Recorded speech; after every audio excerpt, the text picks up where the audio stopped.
Yes, we are here and we are live once again for a WWE Royal Rumble 2026 post-show. The show has just gone off the air in Riyadh, Saudi Arabia for the first time ever. The Royal Rumble taking place outside of North America.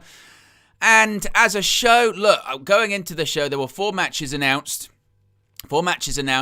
Therefore, four predictions, and I was 4 out of 4 on the predictions for the Royal Rumble, and that's not because I am the Oracle, that's not because that's so Raven Simone, and I can see into the future, and I can tell all these things are going to happen. It was just because it was, utterly predictable. Now, predictable isn't always a bad thing in pro wrestling, right? Just because things go the way you think they're going to go, that doesn't make it bad, that doesn't make it boring or anything like that. You can still have a predictable ending, but still have a fun journey to get there. But in all honesty, when it comes to this Rumble PLE, you had a women's Rumble that honestly, for 90% of it, was not very good and not very memorable at all. Saved by the 10% at the end, which was actually a very good finish and a very good ending to the Rumble, and an ending that I think actually people will enjoyed, and and was something like, okay, Liv Morgan wins it for the first time, cool, I'm glad she won it, and what have you, that's fine. But then we have a situation whereby AJ Styles retires against Gunther, which again, expected, and I think it's quite like, ooh, where's this one going to go? Which is quite curious. A WWE Championship match that was quite flat, in all honesty, and we didn't really see, anything that, we thought was going to super, surprise us. Sammy didn't win. And then a men's Royal Rumble that is kind of the opposite for the women's one. The women's Royal Rumble wasn't good for 90%, but the last 10% was pretty good.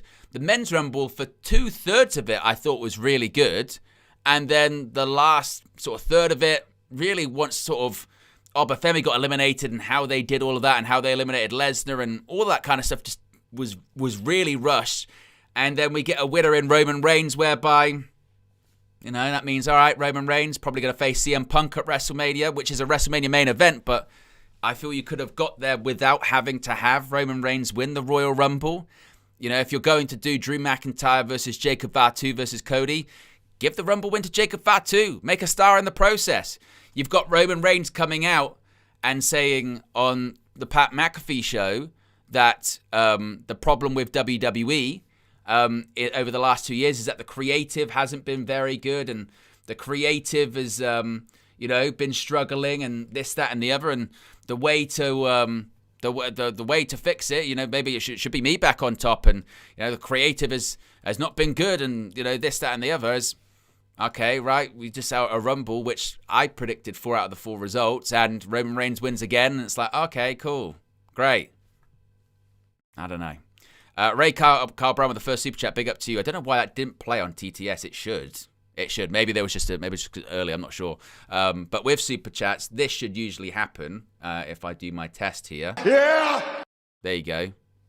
Kevin super chatted $91. Imagine. This is a test super chat message. That's what should happen. So I don't know why that didn't, Ray. Apologies, but I'll make sure it's got a heart on there as well. It says it felt rushed, but I still liked it. Well, certainly that men's Rumble, those entrants were not every 90 seconds or every 60 seconds or whatever it may be, even every 45 seconds. Some were, but I'm not sure about that.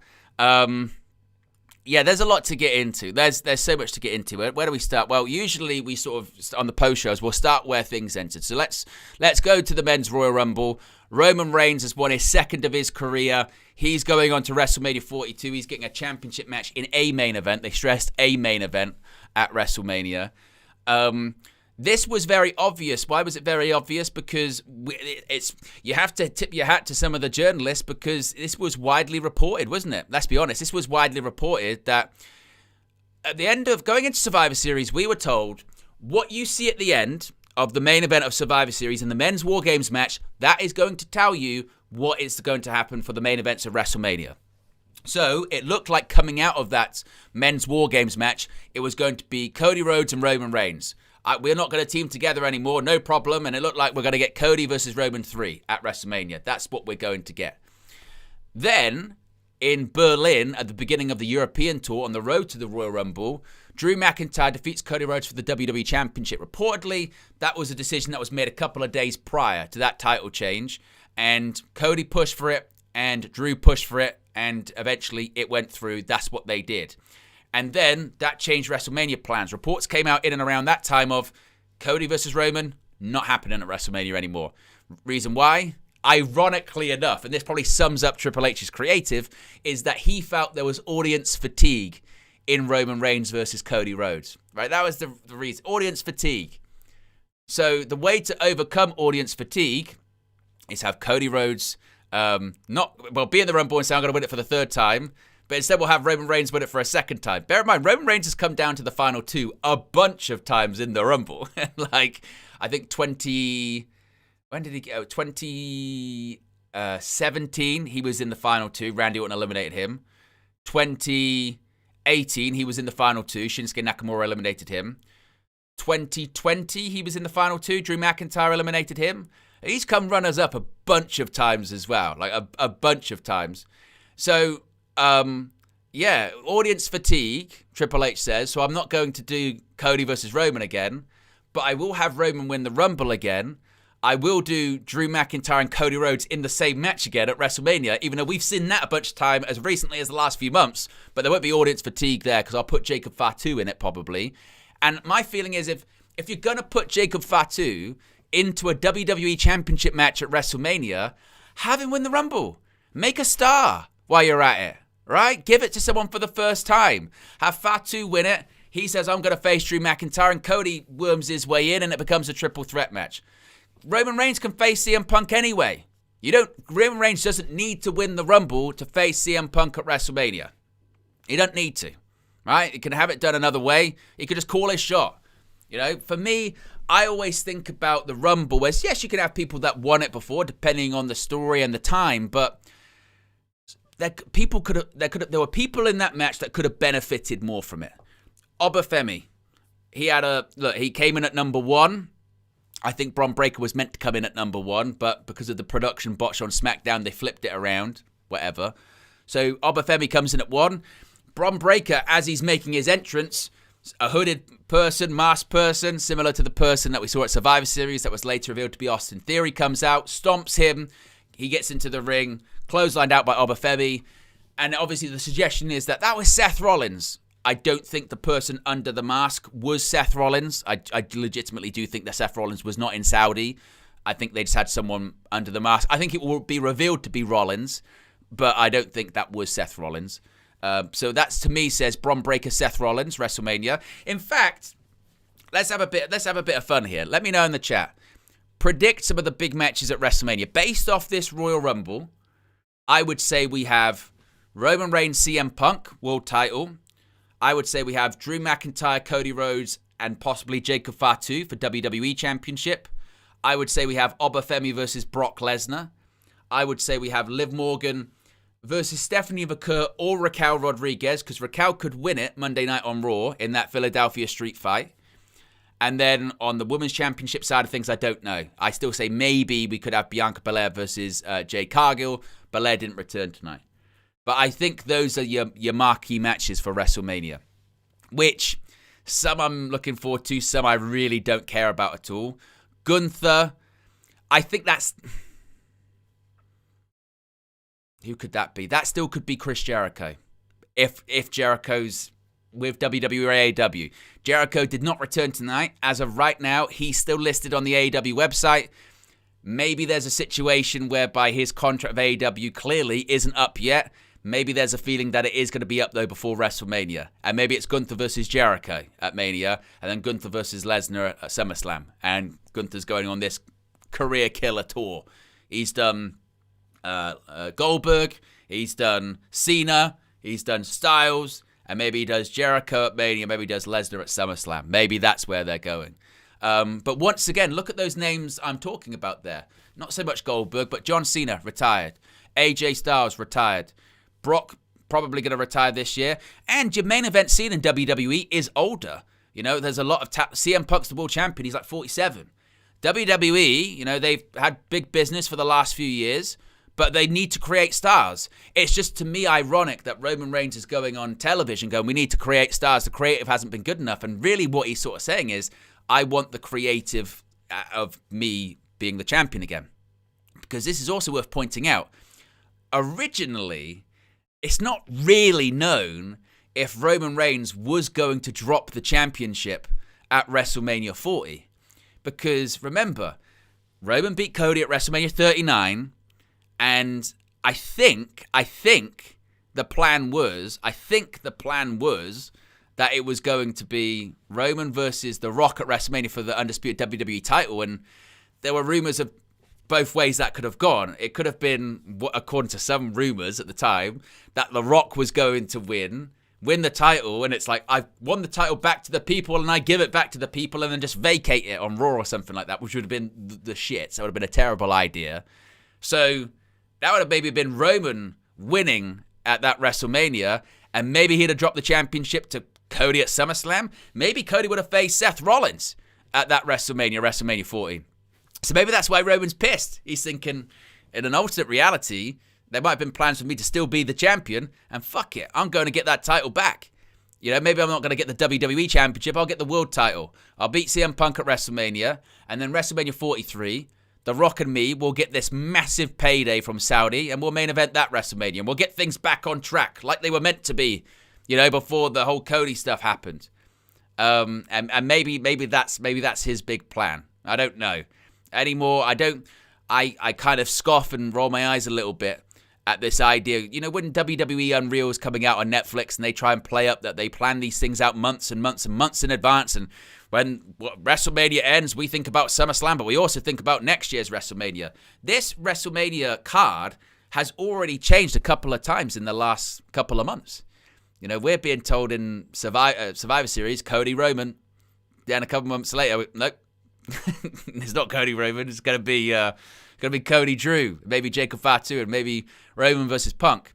Now, don't get me wrong. In terms as a WrestleMania main event, Roman Reigns versus CM Punk is one of the bigger matches they can do right now. That is a legitimate WrestleMania main event. And as far as who wins that one, you know, that you go into it going, I don't know who would win. You know, Punk should win because he's going to be around. Roman, what's he going to do? Win it and then piss off post-WrestleMania, which is what he would do. Or is Roman going to be doing more dates? You put your money where your mouth is. There's rumors about Reigns' contract possibly being up around May, because he signed a deal with WWE in, May of 2022, right after WrestleMania 38. No one really knows how long that deal was for. If it's a 4-year deal, it would be up in May. And whether or not he's come to terms on a new deal, I don't know. Maybe this is part of it. Maybe this is part of, you know, please re-sign Roman. We'll give you a bit of a push. Not that he would go to, you know, any other company, but, you know, you would just be losing a star at a time that they can't afford to lose stars. I don't know. So if it was me, I would have had Roman not win. If that's the direction you want to go in, I just think there's other ways you can go for Roman Reigns versus CM Punk. You don't have to have him win the Rumble. I think you could do. You could use it to make someone, but make someone that's deserving of it and should be in that spot. Not like last year with Jey Uso, and right, we're going to have him win the Rumble because we're going to make him. No, you've got to have someone that can carry that expectation and burden. Look at the difference 12 months have made when it comes to Jey Uso, by the way. Jey Uso, it was a joke in this Rumble. Let's be completely honest. Jey Uso was a joke in this Rumble. He came out at number, 25, 26? During his entrance, Brock Lesnar got eliminated, which was ridiculous. He came in the ring and did that again. And then I think he had a face-off with Roman Reigns and eventually got thrown out. And when he did get thrown out, the crowd went nuts in a good way because they didn't want to see him win. That is how badly putting the rocket on someone that WWE failed creatively last year. And I think, rightfully so, I think a lot of fans are looking at them this year going, right, last year was not good creatively. You know, the second half of the year was better because they turned Cena back to being a babyface. And even that was kind of, they just did it. What have you got for us this year, you big creative czar? And it's Reigns back on top, baby. Tried and tested. We don't have anything else. We're a bit creatively bankrupt right now. Let's just go back to what worked. Because there is a legitimate and I'm interested in what you guys think about this, there is a legitimate criticism of Triple H in that what has Triple H done over the last, during his tenure as head of creative with WWE, that has been an original idea by Triple H that's done really, really well and made a lot of money and done good business. Because if you want to say, the Bloodline, that was pre-Triple H. That started pre-Triple H. If you're going to say, Cody Rhodes and Cody finishing the story, that started pre-Triple H. Cody Rhodes came back at WrestleMania 38. Night after WrestleMania, he spoke about finishing the story. That's on a Vince McMahon post-WrestleMania edition of Raw.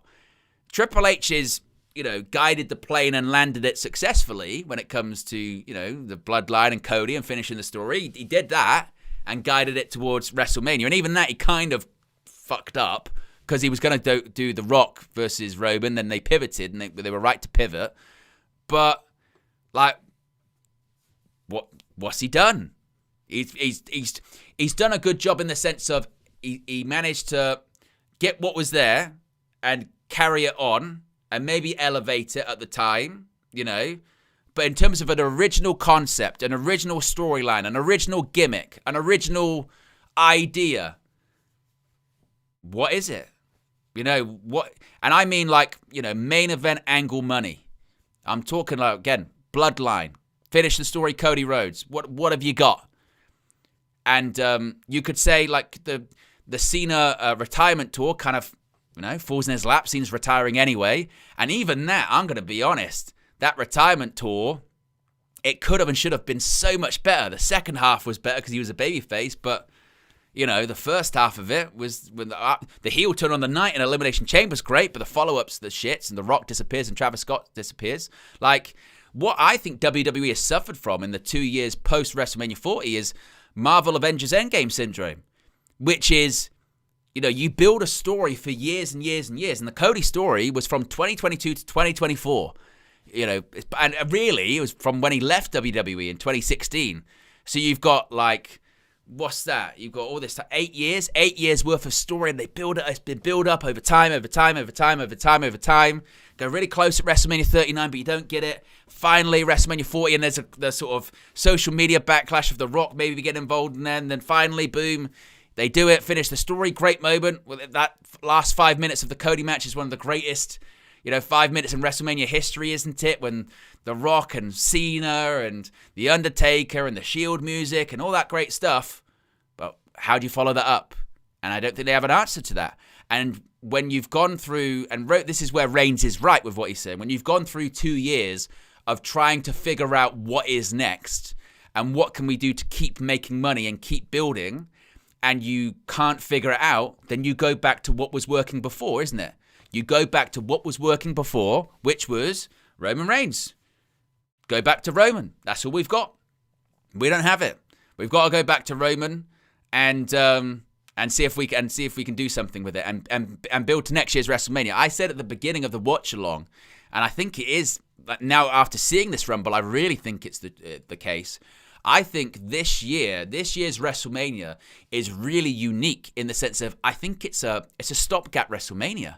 If you think about it, it's a stopgap WrestleMania because you can't tell me when they've got next year's WrestleMania in Saudi with the money that they are receiving to have next year's WrestleMania in Saudi, that their full focus is on building the best possible show for this year's WrestleMania. If they've got anything that they think is really big and could make them real money, top money, they will not do it at this year's WrestleMania. They will do it at next year's WrestleMania because that's the WrestleMania that they have to make sure is a massive success, and that is the WrestleMania that they have to stack because they need to make sure that the Saudis get their value for money because they've overpaid, but they've paid a ridiculous amount of money, so they're going to stack it. They're going to make sure those legends come back. The Rock might wrestle, Steve Austin might wrestle, who knows who else might be back for then. So this year's WrestleMania is placeholder / build for next year's WrestleMania. And when I say build for next year's WrestleMania, that's where I think Roman Reigns could beat CM Punk, holds up the world title, and look, maybe he gets confronted by The Rock. Or maybe the Raw after WrestleMania, a bit like the Raw after WrestleMania 27, where John Cena and The Rock faced off, and they said, next year WrestleMania 28, let's do the match. I think that could be the case here. I think you could have Roman win it at WrestleMania, night after. He says, acknowledge me, out comes the final boss. And they say, that, next year WrestleMania, and they do a year build to it. I wouldn't be shocked if that's what they do. And that's what they're starting to do already. Why? Because they want to stack up next year's WrestleMania. Why? Because they want to, if The Rock wants to do it, then that's what they'll do. For all of the Triple H front and center and all of the cold opens and advertisements, the real person who's calling the shots creatively in WWE is actually The Rock. Because if The Rock wants to wrestle, or if The Rock wants to do anything, if The Rock wants to show up, then that's what will happen. Look at Bad Blood in 2024. The Rock showed up, did the whole 3, 2, 1, that, and you got the people on social media at the time going, oh, they're playing the long game here. It will lead to something. It led to fuck all. It was just The Rock was in Atlanta at the time. So if they can convince The Rock to come back, or if Ari Emanuel, it's not even Triple H, if Ari Emanuel, the CEO of TKO, and the executive chairman of that company can convince The Rock to come back, then that's what will happen. Remember what happened last year after Elimination Chamber? Like the day after, The Rock went on the Pat McAfee show and effectively buried Triple H, and basically said tickets weren't selling for Elimination Chamber, so Ari Emanuel asked me if I could come in and boost tickets for it. So what you've had is, on 2 occasions, members of the bloodline in The Rock and Roman Reigns go on the Pat McAfee show, like close to a year apart, and just basically rip apart Triple H's creative. And then you look at the product and go, well, it's not great. It's not great. The Royal Rumble, in my opinion, as someone that's watched a lot of them, I've been a pro wrestling fan for the majority of my life, quite frankly, which is now 25 plus years, right? I'm 30. And the Royal Rumble is meant to be the start of the road to WrestleMania. It is meant to make you go, right, this is what WrestleMania is this year. I can't wait for that. And the last couple of years, it is this kind of, that's what you, okay. You know what I mean? And last year's WrestleMania, at Allegiant Stadium was mixed reactions, and I think it'll probably be the same this year. As far as the other stories being told in the Rumble, we spoke about, obviously, the one with the Visions, which I think will lead to Bron Breakker versus Seth Rollins at WrestleMania. Obafemi had a really good run in the Rumble match, and I liked most of the presentation of him in getting everyone thrown out. Brock Lesnar came out, and they had these bunch of stare-offs. You had Lesnar took down Obafemi took down Lesnar. But then the eliminations of them both were just frankly bizarre in how they did it. Like, Brock Lesnar eliminated Obafemi, but it just felt really, really awkward in how it happened. And then, so you've got to sell that, right? He's the ruler. You've got 2 dominant figures, 2 alpha males, right, going against each other, and he just eliminated Obafemi. Okay, well, you better be careful, Brock. And Brock, he's going to be really difficult to eliminate. Gets eliminated by Cody Rhodes and who else was it? Cody Rhodes and LA Knight during an entrance. I think the vast majority of the arena didn't even know that Brock Lesnar was eliminated, because they probably didn't see it, because they were probably looking at Jey Uso in the crowd. And you go, right, the guy who's just eliminated, the guy you're really trying to put over in Obafemi, gets eliminated during an entrance, with a double clothesline over the top. What? At least do something to get Obafemi even more over. Have him be pissed, get back in the ring, throw Lesnar out, have a big brawl, go for a barricade at ringside, tear the whole fucking thing up. That's what it's meant to be. It's meant to be 2 monsters going up against each other. Godzilla, King Kong, that kind of thing. Destroy the ringside area. Go through an announce table. Go through a barricade. Go through something on the stage. Make it feel epic. Don't get him eliminated during an entrance, and Jey Uso's entrance to boot. Make it mean something. Now, obviously, the match is still going to be anticipated. People are still going to look forward to it. But you could have whet the appetite. We're not going to see Lesnar for a while as well. So give them something to think about. And also, it's Brock Lesnar. Whether you like him or not. In days gone by, when Brock Lesnar's been thrown out the Royal Rumble, he goes mental. He smashes things up, or he F5 security guards, or he takes out referees and this, that, and the other. He just walked off with Paul Heyman. Oh, guess it wasn't my night. See you later. the Beast incarnate is suddenly, actually follows the rules. Where's the psychology? Where's the logic in that one? And he's just eliminated Obafemi, and it was right after he eliminated Obafemi as well. So just keep Obafemi at ringside. Have him just a bit of a brawl. Have another face-off, and have Paul Heyman say to Brock, no, don't. You're going to cost yourself some money. Try and, again, sell it a little bit more. And this is the problem with WWE. It's for a company that is so big on moments and going viral and storytelling. A lot of the storytelling over the last year has just been illogical, where you're trying, like, I think as a fan or as a viewer, you'll try your best to fill in the gaps. You know what I mean? If you really enjoy the product, or you've grown up watching WWE, or that's your favorite company or whatever, it's a bit like Stranger Things, right? Stranger Things finished up, and I won't go into spoilers, but lots of people were poking holes in the finale going, oh, that doesn't make sense, and that shot doesn't look very good, and how come you didn't tie up that loose end, and how come you didn't say that, and how come there was none of this around, how come this didn't happen? And, Stranger Things fans go, don't look into it too much. It's just a TV show. Just enjoy it. Just enjoy it. Which I'm usually largely an advocate of going, well, if you overthink it, you can pick holes in anything. So, yes, that's okay. But when it's really, like, glaringly obvious, and you just go, well, that could have been done better, or that's dumb, then I think you're right just to sort of go, nah, wave the white flag a little bit. Go, no, I'm not on board for that. So, yeah, if it was me, I mean, again, I thought it would be Roman, but if it was me, I'd have had a Fatu win it, or someone new, put someone over, give it Obafemi, and just something. But clearly that's not the plan. The plan, I think, is for Roman Reigns versus CM Punk. And I think when it comes to the WWE Championship, I think it's Cody, Drew, maybe Jacob Fatu. I think we're getting Brock versus Obafemi. Gunther, well, I think Bron Breakker versus Seth Rollins. Gunther, like I said, maybe Jericho, maybe Styles isn't done. He's going to have a WrestleMania match. I don't know. But, yeah, that was the men's Rumble. We've got close to 250 people watching, which is amazing, folks. Really, honestly. The viewership for this evening's watch-along and the post-show has just been incredible. Everyone getting involved and clicking the like button and subscribing is insane. The fact that we're nearly at 26,500, when I think earlier on today was like maybe 200 and something. It's unbelievable. So thank you. Everyone that's got involved, everyone that's become a bunch of new members so far this evening. Everyone's putting super chats and what have you. Thank you. It really does make a massive difference. So we ended with the men's Rumble. We started with the women's Rumble, won by Liv Morgan. Another one which, again, predicted. In fact, this one was a bit more obvious to predict. This was the right call, I think. I'm glad to see Liv Morgan win it for the first time. She's come runners-up a bunch of times. Like I said, it was kind of the opposite of the men's Rumble. The men's Rumble was good for the first two-thirds. The final third was not great.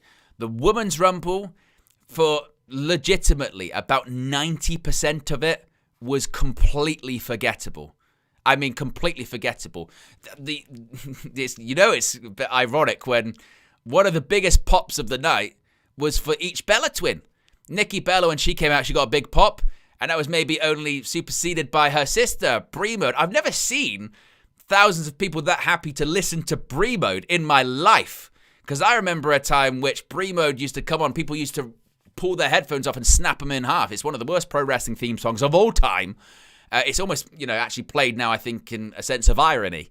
But Brie Bella came out, and they got a big pop. And to be fair, it did actually wake up the crowd quite significantly, didn't it? You know what I mean? It actually got a reaction and woke them up. And then, in fairness, that said the final, 10 minutes of the Women's Rumble was actually pretty good. It was actually not that bad. And crowd at that point, they were into it, and they enjoyed it. You had Tiffany Stratton. She was the final entrant, and she got eliminated. Was the final one. The final three were Stratton, Morgan, and Sol Ruka, who had a really impressive showing in that match. They actually managed to do something that I wasn't sure was possible, which is make the Soul Snatcher look like it's actually coming out of nowhere. She did one on, I can't remember who it was. Someone let me know in the chat. She did a Soul Snatcher on someone, and the way they shot it, and the way Sol Ruka sort of snuck into the shot, it was probably the best one that they've done. And And the way that even she got eliminated, they did that really well too, where it looked like Sol Ruka they all went over the top rope. They're all three of them are standing on the apron, and it looks like Sol Ruka's going to go for the Soul Snatcher onto Stratton on the apron. Stratton cuts her off, throws her on the outside, which I thought was a really good spot. And then Liv Morgan eventually throws Stratton out and gets the win. Shout out to Lash Legend as well. Absolutely killed it in that Rumble. They had her enter last into the Women's War Games match, and I think they wanted to have a similar kind of thing with her where she kind of dominates, takes out everyone. It didn't really work. I think in the Women's War Games match, it worked tonight. It really, really worked tonight. She looked really, really good. I think she had the most eliminations in the match, which I think was 5. Yeah, 5 eliminations in the match. Eliminated the likes of Nikki Bella, Brie Bella. Who else did she eliminate? Io Sky. So we're talking about, Jordan Grace. We're talking about some of the, and Charlotte Flair. Look at those names actually that she eliminated. Charlotte Flair, Jordan Grace, Io Sky, Nikki Bella, Brie Bella. I mean, that's that is, to be fair, getting a talent over in a Rumble. And I think they did actually do a really good job of that. So it was a standout performance for Lash Legend, certainly. And as I mentioned, Liv Morgan, she wins, goes on to WrestleMania. I think she challenges for the Women's World Championship. Who she'll be facing off against. Before, I would have said Stephanie Vaquer. I would have said that. They've teased it a few times on Raw backstage segments since Liv Morgan returned at Survivor Series. The fact that Liv Morgan eliminated Raquel Rodriguez, I think, is really interesting because Raquel Rodriguez is challenging for the Women's World Championship Monday night on Raw in a Philadelphia street fight against Vaquer. So we could see a situation where it's Rodriguez and Morgan at WrestleMania. The bigger match is Vaquer-Morgan in terms of popularity, so I still think it will be that. But it'll be interesting to see how that is addressed on Raw on Monday. We've got over 200 people watching. We're at 84 likes. Let's see if we can get to 100. That would be amazing if we can get to 100 likes on the like button, and be sure to subscribe as well. Next up, AJ Styles, his career in WWE at least is over. Gunther has added another name to the retirement list. As the career killer, he has killed the career of AJ Styles in WWE. Which was expected. I know a lot of people said, no, he's not going to retire in Saudi. He's definitely not going to be finishing in Saudi. I always felt that would be the case. He debuted at the Rumble in 2016. He finished up at the Rumble a decade later in 2026. That to me was symmetry. His contract is up. It was a good match, a really good match. Crowd obviously was into it. They did basically the Cena finish. And they basically did the Cena match over again. This is the formula now, isn't it? Which is the Gunther in these kind of high-pressure matches is just too much. He grinds you down. He wears you down. With chop after chop, powerbomb after powerbomb, near fall after near fall. Eventually, he just grinds you down. And then it starts getting ugly with chops and punches and kicks to the face. And he's asking the referee to stop it. Are you going to call it? Are you going to stop it? You're going to call it. And you can't call a retirement match. You can't stop a retirement match. So, you just got to keep it going. And eventually, cinches in the sleep hold one more time. AJ doesn't tap, he passes out, and that's AJ Styles' career over in WWE. Now, the reason I say in WWE is because that's what they were saying. They kept specifically saying his WWE career is over. And the post-match decisions by AJ Styles here, this is when it does make you wonder about his post-WWE retirement decisions, doesn't it? That's where things do get really, really curious, because this week we see AJ Styles file trademarks on the phenomenal AJ Styles name and the P1 AJ Styles logo. We see that happen. Now, that's not totally significant that means he's going to AEW, or that means he's going back to TNA. That's what it means, because AJ Styles has owned the trademark of the AJ Styles name since 2001. He's always owned it. And he has a specific merchandising and kind of leasing agreement with WWE to use his name and to use his logo on merchandise. So AJ's always owned that, and it could just be a case of him filing the trademark to ensure that he has it for YouTube channels, Twitch channels, merchandise, things of that nature.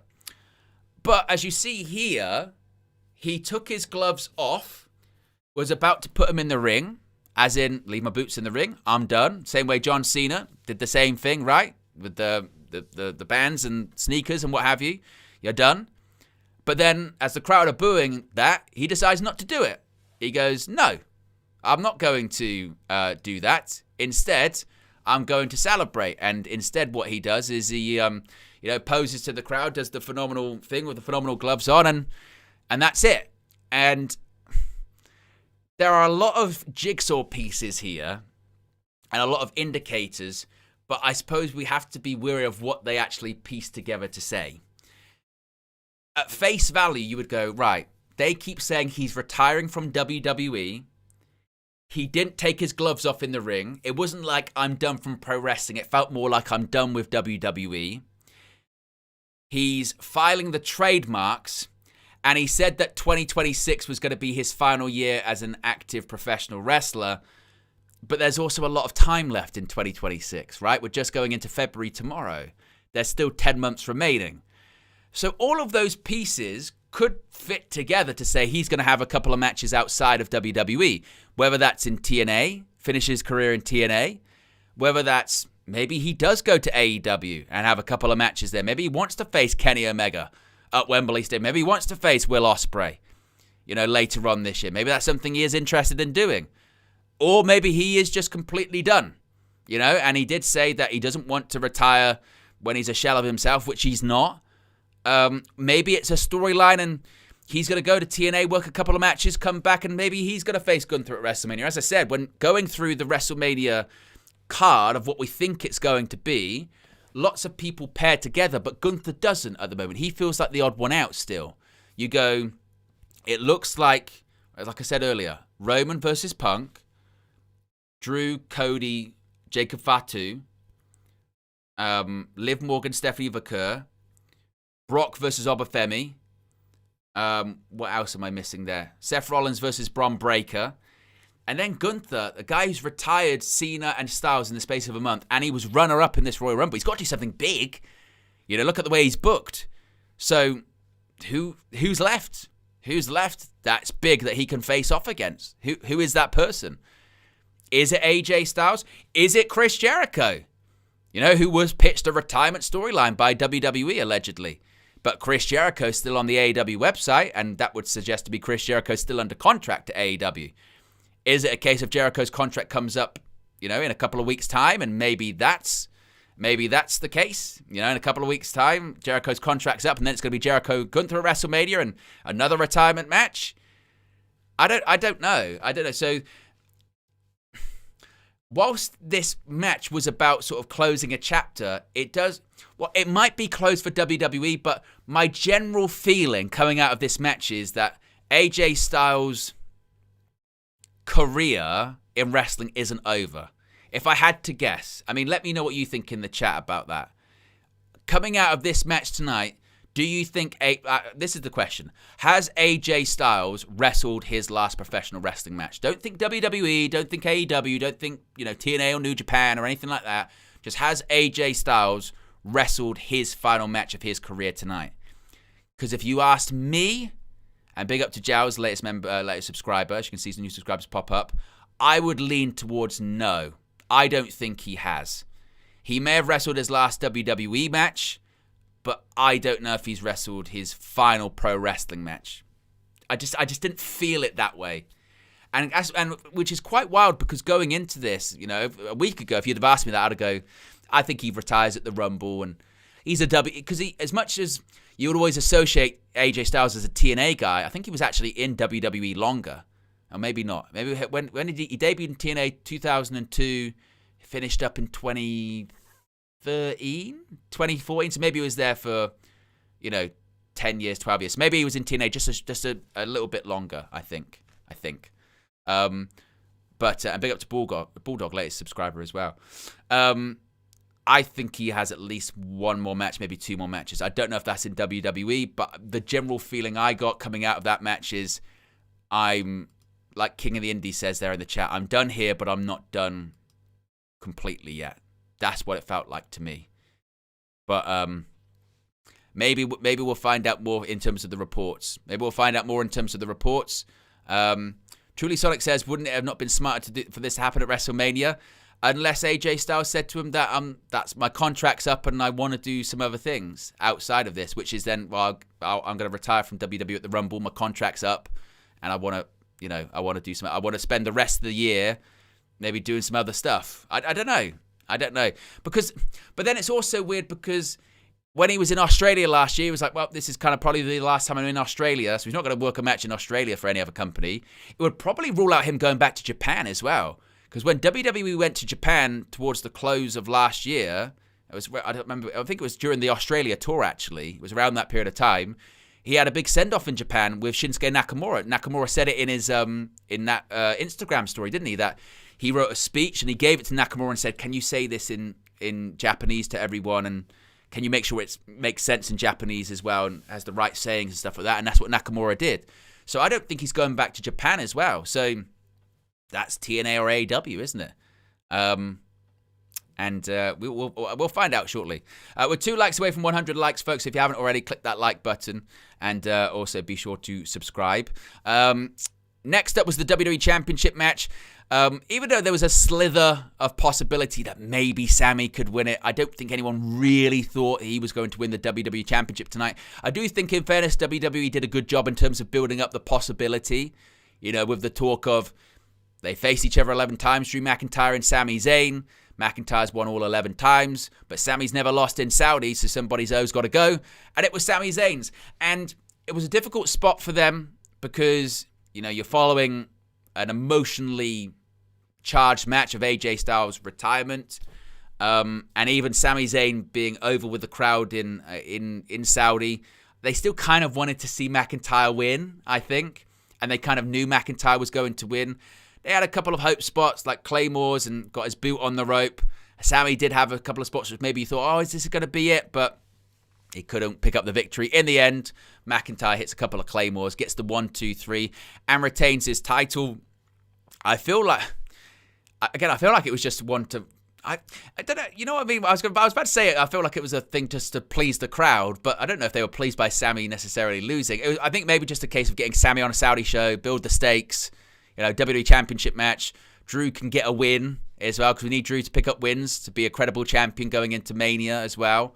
I wonder if he'll defend the WWE Championship at Elimination Chamber, because I think, well, for me, Elimination Chamber's at the United Center in Chicago. CM Punk's wrestling and defending the world title on that show.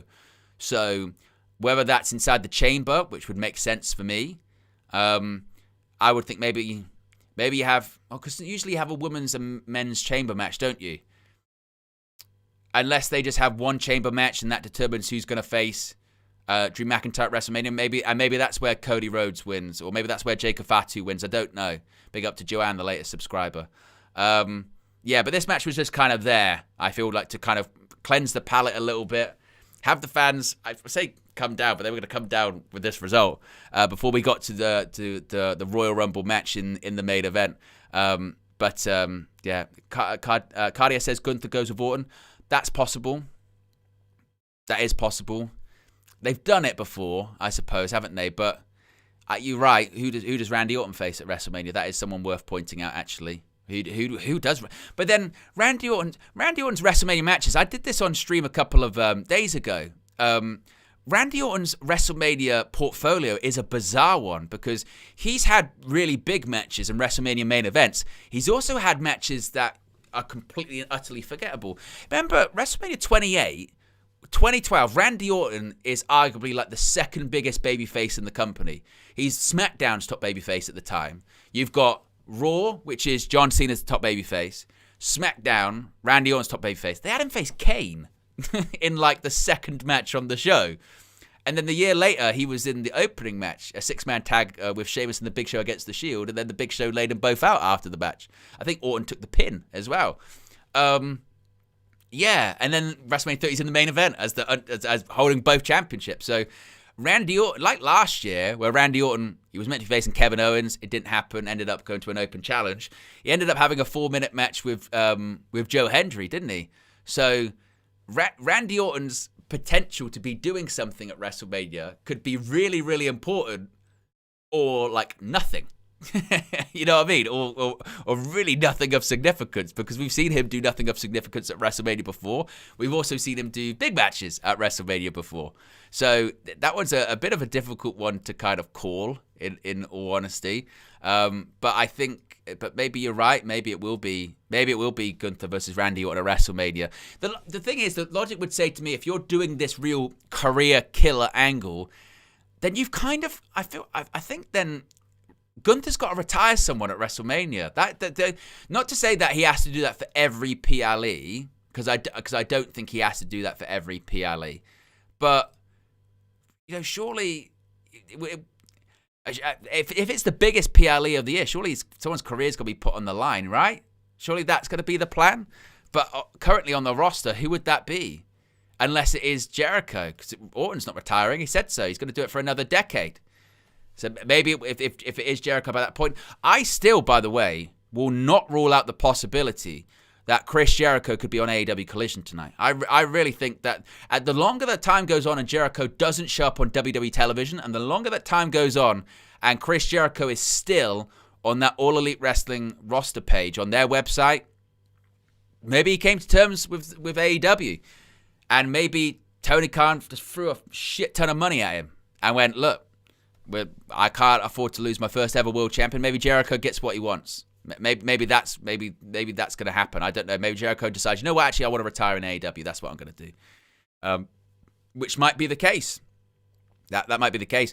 Speaking of the former AEW people as well, Powerhouse Hobbs made his debut for WWE in this match. He did come out with Powerhouse Hobbs on the Titantron, quickly changed to Royce Keys, which is going to be his new name. The name I did actually see, I'll read it to you guys. There was a report from Fightful just about this. We'll cover this tomorrow. We are going to be live tomorrow evening, by the way, for WN365 Live. We're going to be live 8 p.m. UK time, so be sure to join us tomorrow evening. We'll be going through all the news coming out of the Rumble. There is going to be a news video probably around midday, which is 7 a.m. Eastern, coming out on the channel, just with some stuff coming out of the Rumble. But we'll be discussing it more in depth live at 8 o'clock, so be sure to join us then. But Fightful have posted this by saying, Powerhouse Hobbs is now Royce Keys. WWE trademarked the name in the weeks leading up to the Royal Rumble, following reports that Hobbs would be getting an altered name in WWE. Royce Keys is the name, and there's a sentimental meaning behind it. So before people go, I can't believe they gave him that name, what a shitty name, because the WWE, of course, has got such a bad record of giving such shitty names that when a name comes along that the talent actually picked and is happy with, people kind of have to back off quite quickly. So before anyone does kind of make a bit of a fool of themselves, Royce Keys is the name, and it's a sentimental meaning behind it. Royce is the name of his youngest son, and Keys is the maiden name of Powerhouse Hobbs' late mother. So Royce, son, Keys, maiden name of his mother. Hobbs' real last name is Hobson, so using his real last name would have also been available for him to use, but instead he wanted to pay tribute to his youngest son and his mother. So yes, it's a name. And honestly, I know names are important, but there is also a big people go crazy when people's names are changed, and sometimes it's not a big deal, Mariah May, she's Blake Monroe, that's a terrible name. But then Mariah May comes out and goes, well, Blake's the name of my niece. I really like this name. I'm really happy with it. It's fine. Walter, Walter, I can't believe they've changed his name to Gunther. Nobody gives a shit that it's Gunther now, right? So there are very bad examples of names. The Viking Experience, what a shitty fucking name. And there are, it's kind of a meme, isn't it? What is the phenomenal Alan? What is the super? You would just change the name. Like someone said that Evil might be coming in as Sinister in WWE. He's no longer Evil, he's Sinister, and that kind of meme is made, but. I think if you're doing a big outrage over Royce Keys, what a terrible name. WWE, they're already burying AEW. You go, an AEW talent, you go, no, they're not. It's his son's name and his mother's maiden name. It's not a big deal. He actually probably had a really big part to play in that name specifically. Same as Walter. It's Gunther. Gunther's retiring AJ Styles, and you know what I mean? 3 people. He retired John Cena as Gunther. I think it worked out okay for him. Blake Monroe, I think, will be fine as Mariah May. It's cool. So, yeah, that kind of stuff I'm not really that big on. Like, oh, it's terrible, And also, even the worst names, to be honest with you, you do just get used to them over time, don't you? So, yeah, it's not a big deal. Be interested to see what Hobbs does moving forward, right? What brand he's going to be on. He got a big presentation, a lot of pyro. But it's one thing to make a big debut. You've got to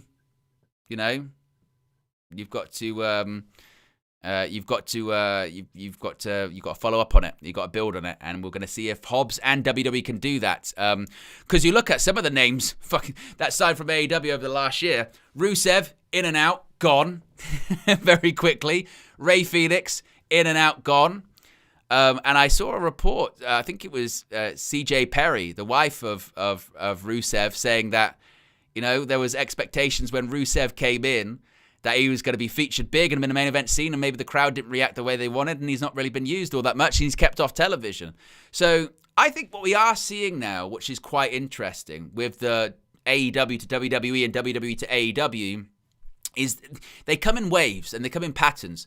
When AEW was established in 2019, that creatively it was so bad in WWE, there was, oh my God, alternative, and talents that were creatively disgruntled went, right, I'm going to go to AEW and I'm going to be allowed to do what I want, and I'm going to be allowed to express myself, and that's what's going to happen, and get all these talent going over to AEW. And then they go over there and go, actually, maybe I'm not going to get this creative freedom that I wanted to in AEW, and I'm going to be sidelined, and I'm going to be asked to do things that don't make sense. I'm not going to do that again. I'm going back to WWE because Triple H is in charge of WWE, and I worked with him before in NXT and in WWE, and he booked me really well when I was in NXT, so I'm going to go back to WWE, and it's going to be really good there. And then they kind of forget that, yeah, you were booked strong in NXT, but there's a lot of stars on the main roster, and it's a different ball game. And just because you've come back, that doesn't mean you're going to be a main eventer. Ask Rusev. Ask Aleister Black. Ask Matt Cardona. Matt Cardona came in, he got thrown out straight away. It was Zack Ryder all over again. And you look at someone like Andrade. He left WWE because he wasn't happy, goes to AEW. Triple H gets in charge, and he goes, right, I need to go back. I need to go back because Triple H, he booked me as NXT champion, okay? He will book me as a main eventer in WWE. I'm going back. Goes back to WWE and then realizes, oh, actually, Triple H on the main roster sees me as Vince McMahon saw me, which is a mid-carder. I'm a mid-card guy. And I'm going to be going after the US Championship. I'll go back to AEW. They were maybe booking me a bit better, actually. And actually, maybe I was, actually elevated a bit more there than I was in WWE. I'll go back. And I think we might start seeing that again now. I think it is going to be a bit more of people that maybe had really good experiences with Triple H in NXT and then went back to WWE based on that experience, are realizing that Triple H in NXT is different to Triple H on the main roster, and is certainly different to Triple H, TKO Triple H as well. And your booking is not guaranteed to be good. WWE has still got massive creative problems. So does AEW. I think every pro wrestling company does have creative problems. So I think we are going to see this year talent that maybe jumped from AEW to WWE. Maybe they go back. Or maybe you see talent in WWE that isn't happy creatively go to AEW. And then maybe like with Powerhouse Hobbs, you have those people in AEW that have never been in WWE before and go, look, I want to try it. So Powerhouse Hobbs goes to WWE. I think we'll probably see the same with some other talents that have never been in WWE before, probably make the jump because they want to see how they can do. And I think that might be the same for those that are in WWE that have never been outside of WWE. Go, you know what? I'm going to go bet on myself here. I'm going to try and do something a bit different. So I think we're entering into a really interesting time in the world of pro wrestling because creatively it's a bit odd, and I think there is a vacuum there to do some really good stuff. Whether or not either company does, we shall see. Big up to everyone that's tuned in. As I mentioned, folks, I think I'm disconnected, reconnected there. Apologies for that. What time did I start? I think I started like 6:30. We're currently nearly we're past midnight here in the UK. So we've been live for close to that's like 6 hours or something like that. So I really appreciate everyone that's tuned in. Like I said, loads. This is the first watch along of the year for a PLE. We've done Raws and SmackDowns and stuff like that, and first post show of the year. Much more of them coming up. As I mentioned, I'm going to be live tomorrow. WN365 Live will be live at 8 p.m. So be sure to join us then. We'll be talking about the Rumble. News video will come out at midday. And then next week it'll be more of the same. More news videos, countdown videos, and WN365 Live on Tuesday, Thursday, and we'll pick a game at the weekend. A day on the weekend. Actually, I'll tell you exactly when it will be next weekend because I'll check when Man United are playing. So Man United play then. So Man United play on Saturday at 12:30 against Tottenham. Actually, so it could be Saturday evening. I could do Saturday evening or Sunday. Maybe I'll do Saturday evening. Screw it. I might do Saturday evening, and then have a full day of streaming, and then Sunday I'll be a bit more relaxed. Maybe I'll do something like that. So there you go, folks. Be sure to smash a like on the like button. Be sure to subscribe to Wrestling News 365 if you are new. Thank you.